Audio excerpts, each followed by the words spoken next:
शादी को अभी 9 दिन भी नहीं बीते थे। राजा रघुवंशी अपनी नई नवेली दुल्हन सोनम के साथ हनीमून के लिए रवाना हो रहा था। सफर था 2172 किलोमीटर का।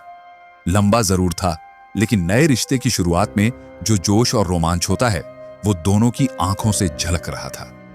एयरपोर्ट पहुंचते ही दोनों ने एक प्यारी सी सेल्फी ली और घर वालों के व्हाट्सएप ग्रुप में भेज दी। जैसे ही ये फोटो मां उमा देवी के फोन पर पहुंची, उन्होंने स्क्रीन पर उंगलियां रख रख कर फोटो को झूम किया। एक मां की नजरें कुछ ऐसा ढूंढ रही थीं जो बाकी किसी को नजर नहीं आया। चंद सेकंड में ही उनका चेहरा तमतमा उठा। उन्होंने झटपट बेटे को कॉल लगाया। राजा, तुझसे कितनी बार कहा था ना, वो सोने की चैन मत पहनना, 2.5-3 लाख की है वो। हनीमून पर जा रहा है या कोई फैशन शो में? राजा थोड़ा झिझकता हुआ बोला, मां, मैं तो नहीं पहनना चाहता था, लेकिन सोनम ने कहा नई शादी है, थोड़ा अच्छे से रेडी होकर चलते हैं, अच्छे लगेंगे। मना भी किया, पर वो मानने को तैयार ही नहीं हुई। उमा देवी की आवाज चिंता से भारी हो गई थी।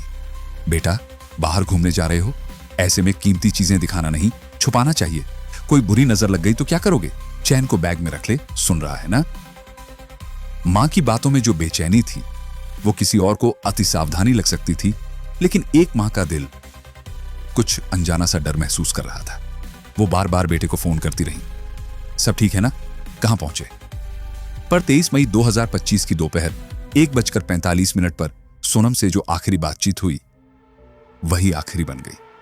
उसके बाद राजा की कोई खबर नहीं मिली। जो मिला वो इंसान नहीं, उसका शव था। जब राजा की लाश घर आई तो पूरे मोहल्ले में मातम छा गया।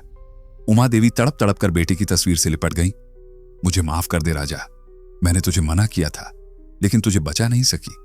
और फिर 17 दिन बाद जो सच सामने आया उसने सबको अंदर तक हिला दिया। शक की सुई किसी और पर नहीं, उसी सोनम पर टिक गई जिसकी मांग में राजा ने सिंदूर भरा था। उमा देवी कांपती आवाज में मीडिया के सामने आई। मुझे तभी से कुछ अजीब लग रहा था, लेकिन बहू पर उंगली उठाने का हक खुद को नहीं दिया। मेरा बेटा चला गया और अब अगर बहू को कुछ हो जाता तो? लेकिन अब सब कुछ साफ था। यह कोई एक्सीडेंट नहीं था, यह एक प्लान की गई मर्डर थी। अब सवाल सिर्फ एक, क्या सोनम ने अपने पति को मरवाया? और अगर हां तो क्यों? क्या वजह थी जो एक पत्नी ने अपने ही पति को रास्ते से हटाने का फैसला किया? क्या यह महज पैसों का लालच था या इस रिश्ते के पीछे कोई और सच छिपा था? यह कहानी एक कत्ल की नहीं, एक भरोसे के कत्ल की दास्तान है और इसकी परतें अब धीरे धीरे खुलेंगी। बात शुरू होती है रामनवमी के दिन से। इंदौर शहर में मनाया जाने वाला वो त्योहार जो सिर्फ धार्मिक नहीं, सामाजिक भी होता है। इस दिन कई समाजों में शादी की पात्रता सूचियां यानी पत्रिका प्रकाशित होती हैं, जिसमें लड़के लड़कियों के फोटो, उम्र, पढ़ाई, जॉब और फैमिली बैकग्राउंड तक की पूरी जानकारी होती है। उसी पत्रिका में पहली बार राजा रघुवंशी ने सोनम को देखा था। राजा इंदौर का एक 28 साल का नौजवान, लंबा चौड़ा, स्मार्ट और पढ़ा लिखा, अपने पिता के साथ ट्रांसपोर्ट के बिजनेस में काफी एक्टिव। पैसा भी था, रुतबा भी और इज्जत भी। जब राजा की नजर सोनम की तस्वीर पर पड़ी, वो ठिठक गया। लड़की बेहद प्यारी सी थी। तस्वीर के नीचे लिखा था सोनम रघुवंशी, उम्र 25 साल, पढ़ाई पूरी, फैमिली बिजनेस में एचआर की जिम्मेदारी संभालती है। राजा भागा भागा मां के पास गया। मां, ये लड़की देखो, कितनी प्यारी लग रही है, क्या मेरी शादी इससे हो सकती है? मां मुस्कुराई। बेटा, लड़की तो सुंदर है, लेकिन शादी सिर्फ सुंदरता से नहीं होती, बात करनी होगी, समझना होगा। राजा का परिवार सहकार नगर में रहता था। 3 भाई और तीनों का बिजनेस में बड़ा नाम, लेकिन राजा सबसे छोटा था और मां की आंखों का तारा। और फिर वो शादी हुई जो 9 दिन में ही एक रहस्य बन गई। अब पुलिस, मीडिया और जनता सब जानना चाहते हैं, क्या यह वाकई एक सोची समझी साजिश थी? क्या सोनम ने जानबूझकर शादी की थी सिर्फ दौलत के लिए, या इसके पीछे कोई और चेहरा है? इस कहानी में बहुत कुछ बाकी है और हम आगे इसकी हर परत खोलेंगे, सबूतों के साथ, गवाहों के साथ, क्योंकि ये सिर्फ एक वीडियो नहीं, एक ऐसा सच है जिसे जानकर आप भी सोच में पड़ जाएंगे। उमा देवी ने जब तस्वीर देखी तो दिल ही दिल में एक हल्की सी मुस्कान आई। उन्होंने तुरंत अपने बड़े बेटे को बुलाया और बोली, सबको बुलाओ, एक जरूरी बात करनी है। पूरा परिवार हॉल में जमा हुआ। सोनम की तस्वीर और उसकी प्रोफाइल सबको दिखाई गई। सबने तारीफ की। लड़की तो बहुत ही सुशील और समझदार लग रही है। किसी ने कहा चेहरे पर तेज है, तो कोई बोला इतनी पढ़ी लिखी और बिजनेस समझ वाली है, राजा के लिए परफेक्ट है। फिर क्या था। अगले ही दिन सोनम के घर वालों से संपर्क किया गया। फोन उठाया गया। नमस्कार, हम रघुवंशी समाज से बोल रहे हैं। हमारे बेटे राजा के लिए आपकी बेटी सोनम का प्रस्ताव है। हम ट्रांसपोर्ट का काम करते हैं। 3 बेटे हैं। सबसे छोटा राजा बहुत ही सुलझा हुआ, समझदार और मेहनती लड़का है। सामने से जवाब आया, जी नमस्ते, हम भी रघुवंशी समाज से ही हैं। सोनम शुरू से ही हमारे प्लाईवुड बिजनेस में साथ दे रही है। लेन देन, स्टाफ की जिम्मेदारी, सब कुछ वही संभालती है। पढ़ाई भी पूरी है और संस्कारों में भी कोई कमी नहीं। बातों की शुरुआत में ही एक सुकून था। बातचीत धीरे धीरे आगे बढ़ी और दोनों परिवारों ने मिलने का फैसला कर लिया। एक दिन घर में पंडित जी बुलाए गए, कुंडलियां मिलाई गईं, ग्रह नक्षत्र देखे गए।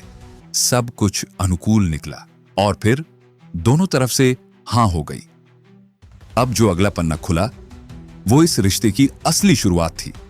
एक ऐसी शुरुआत जिसका अंत किसी ने सोचा तक नहीं था। जब रिश्ते की बात पक्की हुई तो लड़के वालों की ओर से सुझाव आया, थोड़ा वक्त लेते हैं, 1 साल बाद शादी करेंगे तो आराम से तैयारी हो जाएगी। राजा के पापा ने कहा था, बच्चे को भी थोड़ा समय मिलेगा, एक दूसरे को समझ पाएंगे। पर लड़की वालों की सोच थोड़ी अलग थी। जब दोनों को एक दूसरे से कोई ऐतराज नहीं, फिर देर क्यों? रिश्ता अच्छा है तो इसे जल्द निभाना भी अच्छा होगा। यह सब हुआ अक्टूबर 2024 के आसपास। इस बीच समाज के बाकी लोगों से भी राय ली गई, नजदीकी रिश्तेदारों से भी सलाह मशवरा हुआ और फिर तारीख तय हो गई, 11 मई 2025। पंडित जी ने मुहूर्त निकाला और तैयारियां शुरू हो गईं। लड़के वालों ने भी कहा, जब सब तैयार हैं तो अब देर किस बात की। राजा भी तैयार है और हम भी। शादी पूरे शाही अंदाज में हुई। बैंड बाजा, बारात, हल्दी, मेहंदी, डीजे, रिश्तेदारों की चहल पहल, हर चीज जैसे किसी सपने का हिस्सा हो। राजा और सोनम अब पति पत्नी बन चुके थे, लेकिन असली कहानी तो अब शुरू हुई थी। शादी के बस 2-3 दिन ही बीते थे। घर में नई बहू की रौनक थी। सोनम हर किसी को पसंद आ रही थी। खूबसूरत थी, आत्मविश्वासी थी और सबसे बड़ी बात, अपने काम में बेहद स्मार्ट। लेकिन एक दिन सोनम ने अचानक कहा, राजा चलो ना, कहीं घूमने चलते हैं। शादी के बाद थोड़ा वक्त सिर्फ हमारे लिए होना चाहिए। राजा थोड़ा झिझका। अभी तो सब रिश्तेदार आए हुए हैं, कुछ दिन उनके साथ रह लेते हैं, फिर आराम से हनीमून प्लान करेंगे। लेकिन सोनम ने मानो पहले से ही मन में सब तय कर रखा था। उसने मुस्कुराते हुए कहा, हम शिलोंग चलेंगे और वहां से कामाख्या देवी के दर्शन भी करेंगे। राजा चौंक गया। कामाख्या देवी? मैंने कभी नहीं गया वहां और ना ही ऐसा कोई प्लान था। सोनम ने धीमे लेकिन पक्के लहजे में कहा, देखो राजा, शादी के बाद पहला दर्शन बहुत मायने रखता है। एक नई शुरुआत के लिए आशीर्वाद जरूरी होता है और मैं हमेशा से चाहती थी कि मेरा पहला दर्शन वही हो। राजा के पास कहने को बहुत कुछ था, लेकिन सोनम की आंखों में एक अजीब सा विश्वास था, जैसे वो सब कुछ पहले से जानती हो। और राजा पहली बार सोनम के लिए कोई चीज नहीं टाल पाया। और यहीं से शुरू हुई वो यात्रा, जो सिर्फ एक ट्रिप नहीं थी, ये एक मोड़ था उस कहानी का जिसका अंत आज भी सवालों में डूबा है। 20 मई 2025 की सुबह दोनों ने हाथ थामा और घर से निकल पड़े। दिलों में उत्साह था और आंखों में एक साथ बिताए पलों के सपने। सबसे पहले पहुंचे असम के गुवाहाटी। वहां से सीधे गए कामाख्या देवी के दर्शन करने। सोनम की ख्वाहिश थी शादी के बाद पहली आस्था की शुरुआत वहीं से हो। दर्शन के बाद दोनों शिलोंग के लिए रवाना हो गए। उधर घर में हर पल फोन की घंटी बज रही थी। मां उमा देवी बार बार कॉल कर रही थी, पूछ रही थी सब ठीक है ना। लेकिन एक बात जो मां को परेशान कर रही थी वो थी राजा की वो तस्वीर, एयरपोर्ट की फोटो, जिसमें उसके गले में भारी सोने की चैन साफ दिख रही थी। उसकी कीमत करीब 2.5 से 3 लाख रुपए। मां ने तुरंत फोन लगाया, राजा मैंने तुझे मना किया था ना, वो चैन मत पहन। अब पहन ही ली है तो बैग में रख ले बेटा, दुनिया वैसी नहीं है जैसी दिखती है। राजा ने हल्की आवाज में जवाब दिया, मां मैं तो पहनना नहीं चाहता था, लेकिन सोनम की जिद थी। कह रही थी नई शादी है, अच्छे लगना चाहिए। मां का दिल बेचैन होता जा रहा था। कुछ था जो उन्हें अंदर से खटक रहा था, लेकिन उन्होंने खुद को समझा लिया। 23 मई 2025 दोपहर 1:45 ये वो समय था जब उमा देवी की आखिरी बार सोनम से बात हुई। उन्होंने एक ही बात दोहराई, बेटा सब ठीक है ना, राजा ठीक है ना? सोनम ने हां कहा, लेकिन फिर फोन साइलेंट हो गया। ना कोई कॉल उठा, ना कोई मैसेज का जवाब आया। शाम होते होते पूरा परिवार बेचैन हो गया, और जब खबर आई वो किसी भयानक बुरे सपने से कम नहीं थी। राजा अब इस दुनिया में नहीं था। उस एक पल में जैसे जिंदगी थम गई। एक हंसती खेलती नई शुरुआत, एक नया रिश्ता, सब कुछ एक झटके में बिखर गया। 25 मई 2025 की सुबह घर में मातम पसरा था। रोती बिलखती मां, बेबस भाई और हर तरफ एक ही सवाल, आखिर हुआ क्या? उसी सुबह सोनम का भाई गोविंद और राजा का मझला भाई बिपिन हिम्मत जुटाकर निकल पड़े शिलोंग की तरफ। सीधी फ्लाइट ली, इमरजेंसी में पहुंचे उस जगह जहां आखिरी बार राजा को देखा गया था। उम्मीद थी कि वहां की लोकल पुलिस कुछ करेगी, रास्ता दिखाएगी, लेकिन जवाब सुनकर जैसे पैरों तले जमीन खिसक गई। हमें केस दर्ज नहीं करना है, आप अपने राज्य में FIR दर्ज कराइए। मेघालय पुलिस का यही जवाब था। काश उस वक्त थोड़ी भी मदद मिल जाती तो शायद कहानी कुछ और होती। अब उम्मीद सिर्फ एक थी, सोशल मीडिया और इंसाफ की आवाज। बिपिन और गोविंद ने लोकल सोशल ग्रुप्स, एक्टिविस्ट्स और खासकर योर्स संस्था से संपर्क किया। धीरे धीरे मामला उठने लगा। एक लापता पति की तलाश अब एक सोशल क्राइसिस बन चुकी थी। कुछ ही दिन में यह मुद्दा मध्य प्रदेश के मुख्यमंत्री तक पहुंचा और फिर सीधे भारत सरकार के गृह मंत्री श्री अमित शाह तक। अब यह सिर्फ राजा की कहानी नहीं थी, अब यह एक सवाल था, क्या इस देश में घूमने निकले एक नवविवाहित को सुरक्षा नहीं मिलती? देश की राजधानी में बैठकर गृह मंत्री श्री अमित शाह ने खुद फोन उठाया और मेघालय के मुख्यमंत्री से दो टूक कहा, आपके राज्य में एक नवविवाहित युवक संदिग्ध हालात में लापता है, तत्काल कार्रवाई कीजिए। उधर मीडिया भी जाग चुका था। अब हर चैनल की हेडलाइन थी, शादी के 3 दिन बाद पति गायब, मर्डर या मिस्ट्री। 23 मई 2025 को राजा लापता हुआ था और 2 जून 2025 मेघालय के पूर्वी खासी हिल्स जिले में स्थित सोहरा थाना क्षेत्र के अंतर्गत एक दुर्गम और खतरनाक जगह बोईसा डोंग से एक खबर आती है। खाई बहुत गहरी थी और वहीं एक शव पड़ा मिला था। शव की हालत इतनी खराब थी कि पहचानना नामुमकिन लग रहा था। लेकिन तभी एक छोटा सा टैटू, राजा, सब कुछ कह गया। जिस पल यह खबर घर पहुंची, सब कुछ जैसे थम गया। मां का रो रोकर बुरा हाल, भाइयों के चेहरे पर सन्नाटा और पूरे मोहल्ले में एक ही बात, इतनी जल्दी ऐसा कैसे हो गया? लेकिन कहानी यही नहीं रुकी। पुलिस जब घटनास्थल की जांच करती है तो पास ही एक लाल काले रंग की जैकेट, एक सफेद शर्ट और कुछ खून से सने कपड़े मिलते हैं। और जैकेट वही थी जो सोनम ने राजा को शादी के लिए गिफ्ट की थी। शर्ट भी उसकी ही थी। अब सवाल बड़ा था, अगर राजा अकेला गया था तो ये कपड़े वहां कैसे पहुंचे और इन पर खून क्यों है? हर तरफ अटकलें चलने लगी। किसी ने कहा, हो सकता है ये किडनैपिंग हो, कहीं उसे बॉर्डर पार ले जाने की कोशिश तो नहीं हुई। तो किसी ने फुसफुसाकर बोला, ये पूरा मर्डर प्लान लग रहा है और शायद इसमें कोई अपना ही शामिल हो। अब तक जिन पुलिस अफसरों ने केस को सिर्फ लापता व्यक्ति मानकर फाइल दबा दी थी, अब वही दौड़ने लगे। एक SIT स्पेशल इन्वेस्टिगेशन टीम का गठन हुआ। जांच में तेजी आई, हर एंगल पर सवाल उठने लगे। सबसे बड़ी बात यह थी कि मीडिया अब इस केस को नेशनल क्राइम मिस्ट्री बता रहा था। जांच की उलझी हुई परतें अब खुलने लगी थी और उसी दौरान पुलिस का सामना होता है एक बेहद अहम शख्स से, अल्बर्ट पेड से। अल्बर्ट पेशे से टूरिस्ट गाइड था। मेघालय के घने जंगलों, ऊंचे पहाड़ों और टेढ़ी मेढ़ी घाटियों में आने वाले हर सैलानी की आंखों नाक कान वहीं होता था। 23 मई 2025 की सुबह लगभग 10 बजे अल्बर्ट एक टूरिस्ट पॉइंट पर खड़ा था, वही जगह जहां राजा और सोनम को आखिरी बार जिंदा देखा गया था। अल्बर्ट ने पुलिस को बताया, साहब, एक नवविवाहित जोड़ा आया था, बहुत सुंदर लग रहे थे, लेकिन अजीब बात यह थी कि उनके आसपास 3 अनजान युवक लगातार मंडरा रहे थे। उसने आगे बताया, मैंने सोचा शायद उन्हें मेरी मदद चाहिए हो, तो मैं जाकर बोला, सर, मैं लोकल गाइड हूं, कुछ चाहिए हो तो बताइए। राजा ने एक नजर घुमाई और हल्के से चौंकते हुए कहा, ना नहीं, हमें किसी की जरूरत नहीं है, और फिर बिना देखे ही आगे बढ़ गए। अल्बर्ट के मुताबिक राजा की आवाज में घबराहट थी और चेहरे पर तनाव, लेकिन उस वक्त यह बस एक आम घटना लगी। कुछ देर बाद उसी जगह पर आता है दूसरा लोकल गाइड वानजाई, वही गाइड जिससे बाद में सोनम और राजा ने टूरिस्ट पैकेज बुक किया था। वानजाई उन्हें लेकर एक ट्रेल की ओर निकल जाता है, उसी रास्ते की तरफ जहां बाद में सिर्फ सोनम वापस आती है। अब तक ये सब एक रूटीन ट्रैवल प्लान जैसा लग रहा था, लेकिन जब राजा की लाश बरामद होती है और अल्बर्ट का बयान सामने आता है तो सारा मामला उलझ जाता है। 3 अजनबी युवक, एक घबराया हुआ पति और लौटकर अकेली आई पत्नी। पुलिस अब हर उस एंगल की जांच कर रही थी जो अब तक नजरअंदाज हो रहा था। अब बारी थी सीसीटीवी फुटेज की।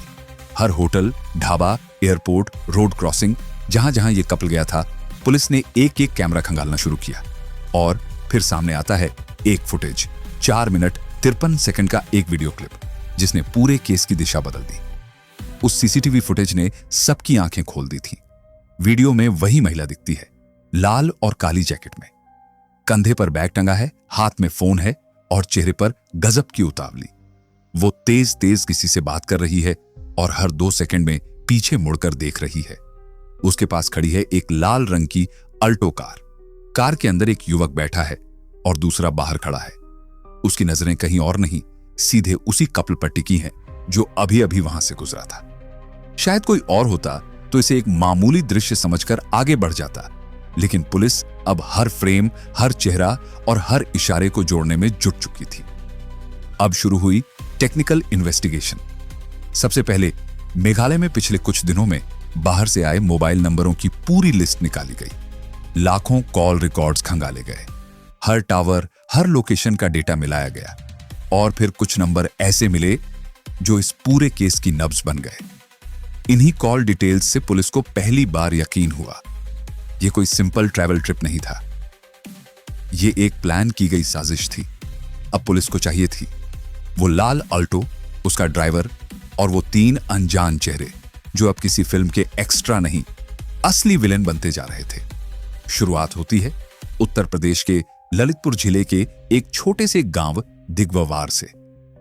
वहीं का एक युवक कुछ दिनों से पुलिस के रडार पर था। उसके मूवमेंट्स, उसका व्यवहार कुछ ठीक नहीं था, और जब मेघालय पुलिस टेक्निकल सर्विलांस के जरिए संदिग्ध नंबरों की तह तक गई तो उसी युवक का एक नंबर सामने आया। अब यहां जुड़ता है एक और नाम, राज कुशवाहा। इंदौर का रहने वाला राज नंदबाग इलाके की एक प्लाईवुड कंपनी में काम करता था, और पुलिस को जो सीडीआर यानी कॉल डिटेल रिपोर्ट मिली, उसने पूरी कहानी को पलट कर रख दिया। संदिग्ध युवक लगातार बात कर रहा था राज कुशवाहा से, और राज के नंबर से विशाल चौहान नाम के युवक से भी रेगुलर बात हो रही थी। तीनों एक दूसरे से जुड़े हुए थे। तीनों की लोकेशन घटनास्थल के आसपास, और तब जाकर पुलिस ने धागों को जोड़ना शुरू किया और फिर खुला एक राज जो सबको झकझोर गया। राज कुशवाहा वही लड़का जो प्लाईवुड की दुकान में काम करता था, उसी दुकान में काम करती थी सोनम रघुवंशी। राज और सोनम एक दूसरे के बेहद करीब थे। वादे किए गए थे जो भी हो जाए साथ नहीं छोड़ेंगे, लेकिन किस्मत ने करवट ली। सोनम की शादी तय हो गई। इंदौर की एक पत्रिका में नाम छपा, तस्वीर छपी और रिश्ता जुड़ गया राजा रघुवंशी से। शायद सोनम ने हाँ तो कह दी, पर मन से कभी तैयार नहीं हुई, और तब शुरू हुई साजिश। शादी को चंद दिन ही बीते थे जब सोनम ने शिलोंग घूमने का प्लान बना लिया। देखने में सब कुछ नॉर्मल लग रहा था, एक न्यूली मैरिड कपल की ट्रिप, लेकिन मीडिया रिपोर्ट्स कुछ और ही इशारा कर रही थी। यह ट्रिप अचानक नहीं थी, पहले से सोची समझी योजना थी। क्यों? क्योंकि शिलोंग के कुछ हिस्सों में पहले भी कपल्स गायब हो चुके थे, लेकिन न कभी एफआईआर दर्ज हुई, न कोई बड़ी रिपोर्टिंग। सोनम जानती थी अगर कुछ असामान्य होगा तो यह जगह सबसे मुफीद रहेगी, लेकिन कहानी वैसी नहीं चली जैसी स्क्रिप्ट में लिखी गई थी। अब यह केस सिर्फ एक मिसिंग पर्सन की फाइल नहीं था, यह बन चुका था नेशनल प्रायोरिटी केस। पुलिस अब इसे अंजाम तक पहुंचाने की कसम खा चुकी थी। और फिर 8 और 9 जून 2025 की रात मेघालय पुलिस और इंदौर पुलिस ने मिलकर एक बड़ा कंबाइंड ऑपरेशन चलाया। पहला नाम आकाश लोधी, पकड़ा गया ललितपुर से। दूसरा राज कुशवाहा, वही युवक जो सोनम के साथ प्लाईवुड शॉप में काम करता था। तीसरा विशाल चौहान, इंदौर से ही हिरासत में लिया गया। और चौथा, आनंद कुर्मी सागर से अरेस्ट हुआ। चारों को पकड़ लिया गया। लेकिन अब सवाल यह नहीं था कि किसने मारा, अब सवाल था क्यों मारा गया और किसके कहने पर। इधर पुलिस, मीडिया और राजा का परिवार मेघालय की पहाड़ियों में सोनम की तलाश कर रहा था और उधर वो लड़की सैकड़ों किलोमीटर दूर पहुंच चुकी थी।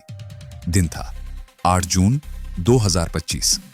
गाजीपुर जिले में गोरखपुर बनारस हाईवे पर एक छोटा सा ढाबा, नाम था चाय का जायका। रात के करीब 1:30 बजे जब ढाबे में काम करने वाला लड़का छोटू एक टीन शेड के पास पहुंचा तो उसकी नजर पड़ी एक लड़की पर। लड़की की हालत विचित्र थी। काली टी शर्ट, काली पैंट, उलझे बाल, थकी आंखें, चेहरा डरा हुआ।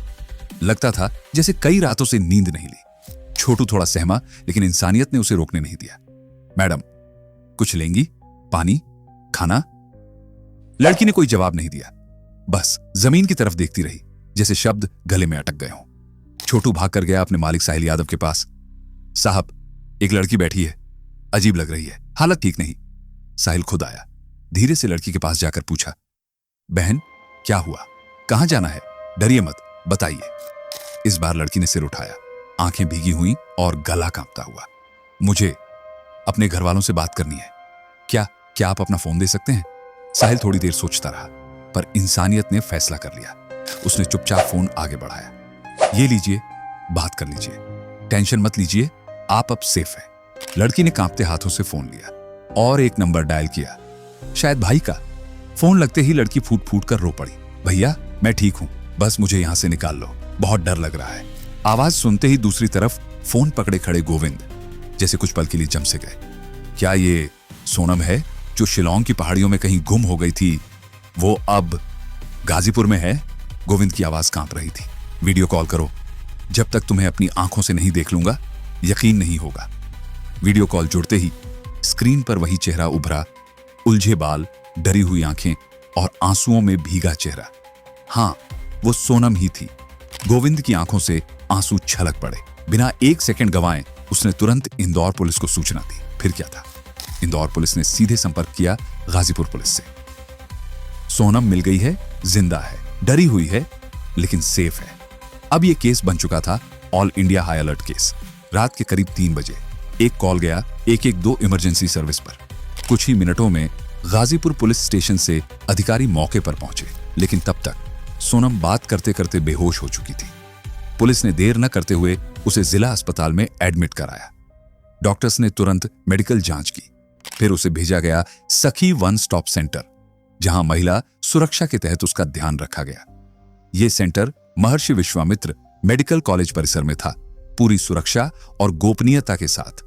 जैसे ही खबर फैली, सोनम जिंदा मिल गई है, देश भर की media, social media, news channels, हर जगह हलचल मच गई। क्योंकि कुछ दिन पहले ही एक खून से सनी लाल काली जैकेट मिलने के बाद लोगों ने मान लिया था सोनम अब इस दुनिया में नहीं है। लेकिन अब जब वो जिंदा मिल गई तो एक नया सवाल लोगों के जहन में उभरा। यह सब क्या था? क्या सोनम भागी थी या उसे भागने पर मजबूर किया गया? इसके पीछे कोई साजिश थी या प्यार की गलती?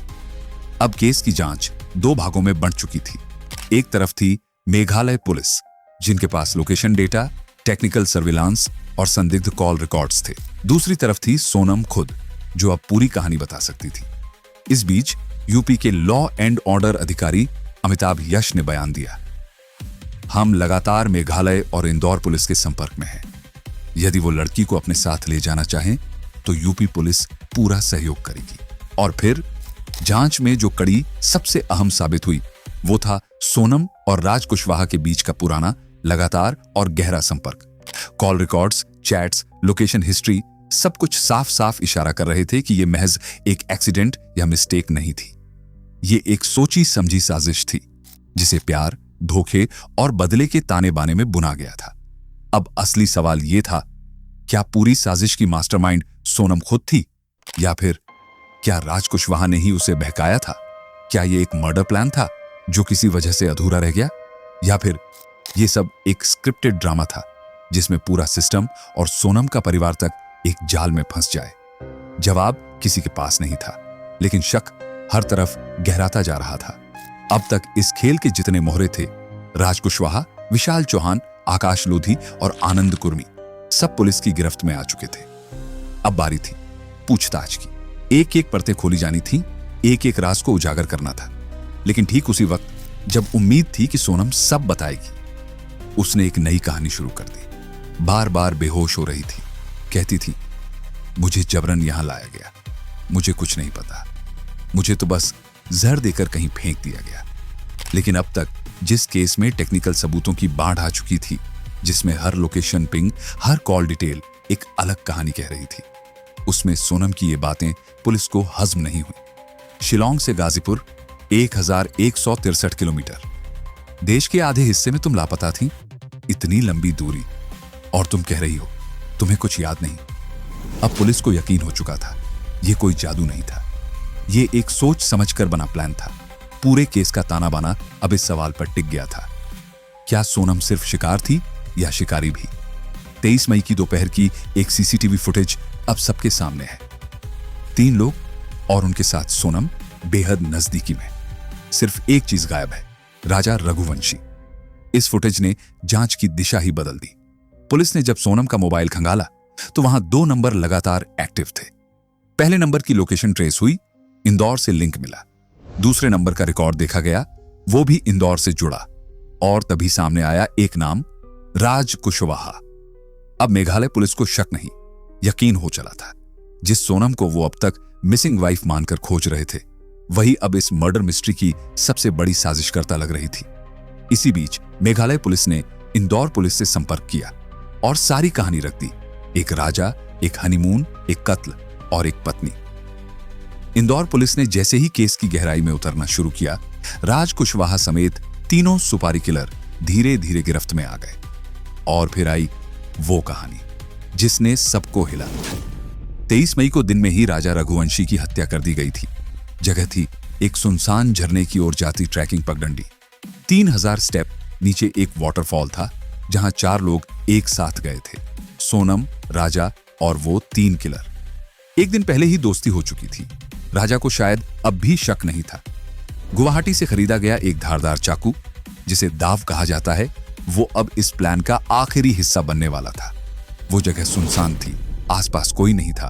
और फिर अचानक hate him, hate him, Sonam की चीख जंगल की दीवारों से टकराई और अगले ही पल एक सुपारी किलर ने पीछे से राजा के सिर पर वार किया। फिर दूसरा वार सामने से और राजा गिर पड़ा। खून के छींटे हत्यारे की जैकेट पर आ गिरे। वो डर गया, भाई अब इस जैकेट में ऊपर कैसे जाऊं, लोग देखेंगे।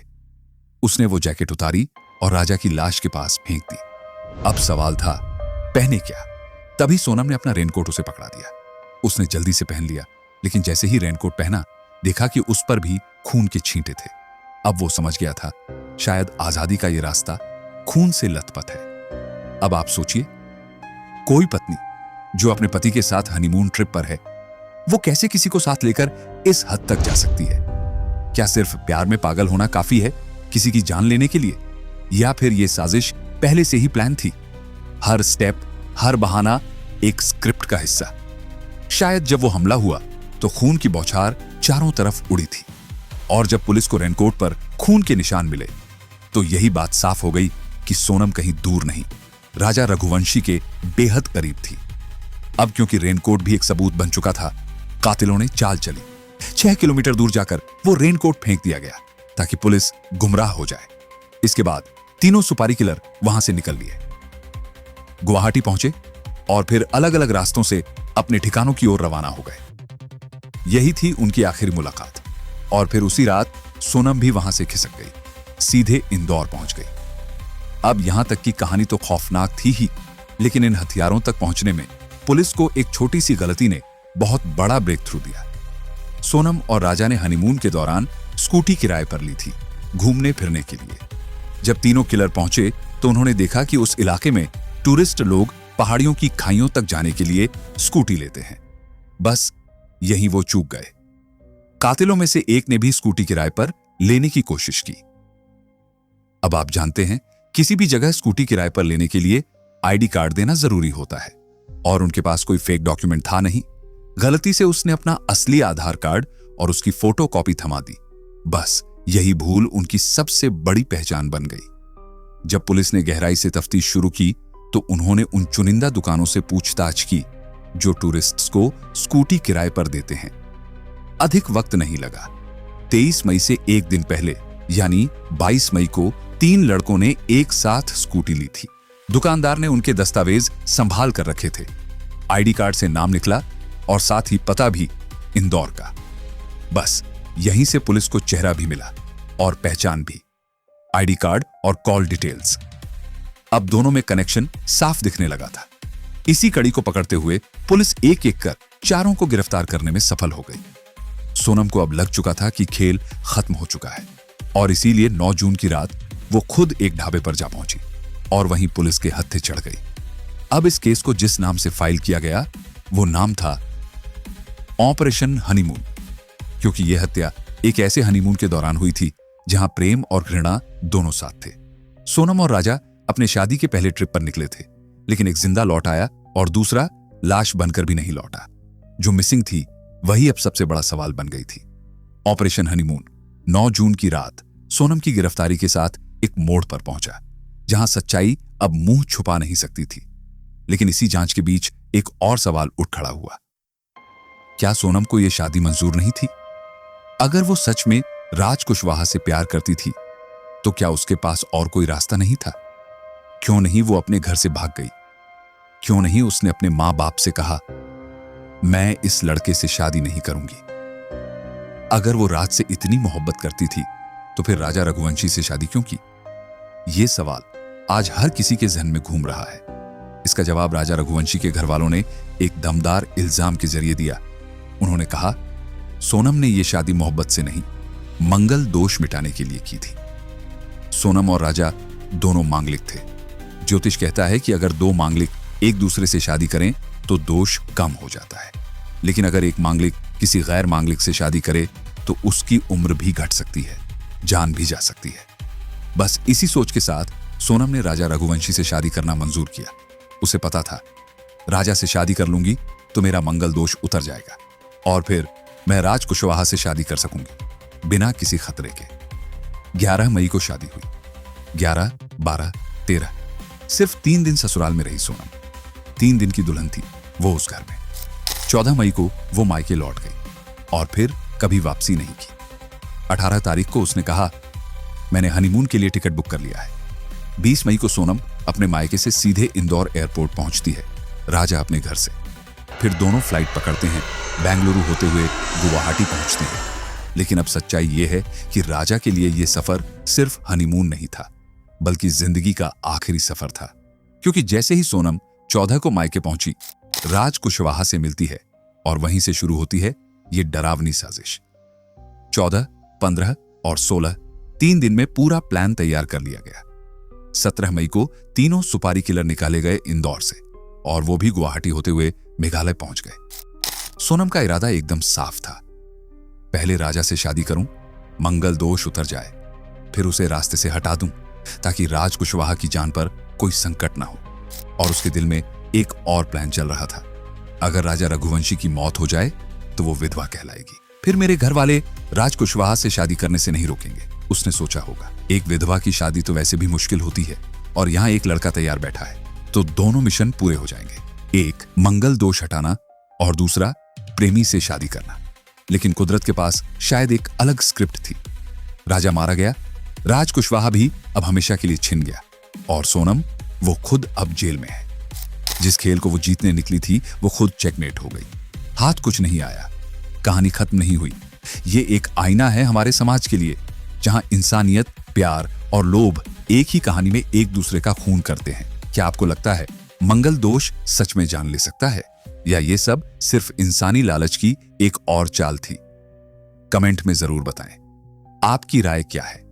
अगर इस कहानी ने आपको हिला दिया तो वीडियो को शेयर कीजिए और चैनल को सब्सक्राइब करना मत भूलिए, क्योंकि रिवीलिंग आइज हर उस परत को खोलेगा जो दूसरों से छुपाई गई है।